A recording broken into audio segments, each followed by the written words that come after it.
Chapter 3. Now the serpent was more subtle than any beast of the field which the Lord God had made. And he said unto the woman, Yea, hath God said, Ye shall not eat of every tree of the garden?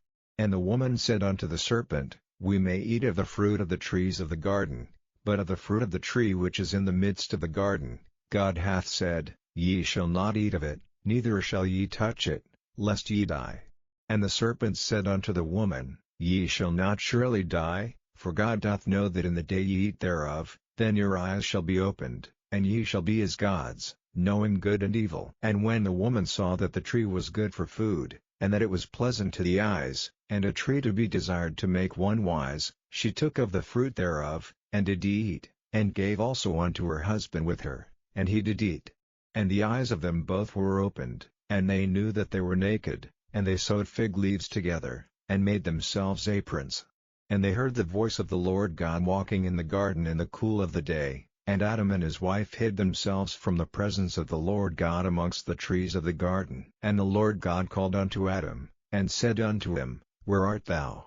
And he said, I heard thy voice in the garden, and I was afraid, because I was naked, and I hid myself. And he said, Who told thee that thou wast naked?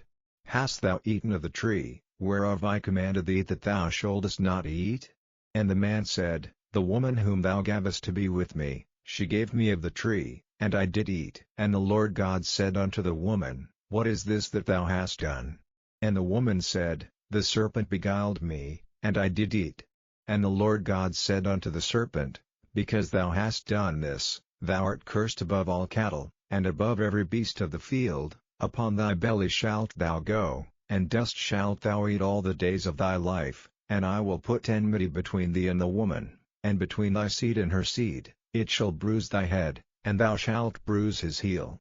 Unto the woman he said, I will greatly multiply thy sorrow and thy conception, in sorrow thou shalt bring forth children, and thy desire shall be to thy husband, and he shall rule over thee. And unto Adam he said, Because thou hast hearkened unto the voice of thy wife, and hast eaten of the tree, of which I commanded thee, saying, Thou shalt not eat of it, cursed is the ground for thy sake, in sorrow shalt thou eat of it all the days of thy life, thorns also and thistles shall it bring forth to thee, and thou shalt eat the herb of the field, in the sweat of thy face shalt thou eat bread, till thou return unto the ground, for out of it wast thou taken, for dust thou art, and unto dust shalt thou return.